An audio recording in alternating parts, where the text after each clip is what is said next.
Welcome. Today I'll show you how you can check for updates on your brand new Quest 3. Now with that being said,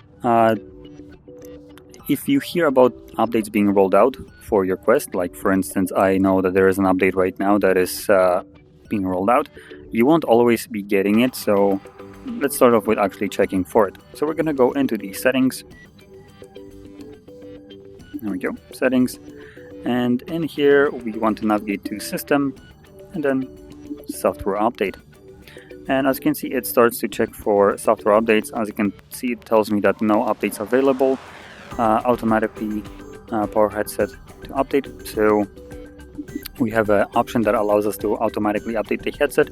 Now for this you will need to have it plugged in, I believe, which if you know that there is an update that is being rolled out to people, number one, the rollout is kind of, I think, done based on how long people have been using the platform.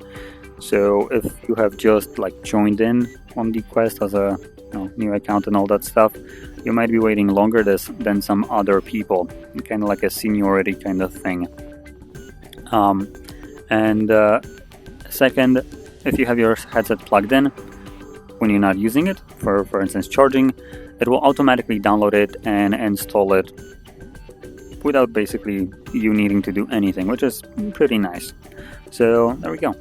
And in general, that's where you check for updates. If it by some miracle rolls out when you're actually using it, you can then check, update it, and you're good to go. So one last thing that I'll mention is I recommend checking at least for updates quite frequently, at least now, when the headset was being released not too long ago, because Meta is changing a bunch of the different things to optimize the headset to work best. So as an example, the first update that I got was for the power in here, which allows me to have the extended battery mode, making it run at 75 Hertz, which is a little bit of a bummer, but the next update, which I am waiting for, which I know that it's rolling out, will allow me a little bit more granular control over the power saving mode. And as we probably all know, Quest 3 has one of the world's worst battery life out there. So it's something that is very needed and something that I'm actually waiting for to roll out to my headset. But in any case, if you found this video helpful, don't forget to hit like, subscribe, and thanks for watching.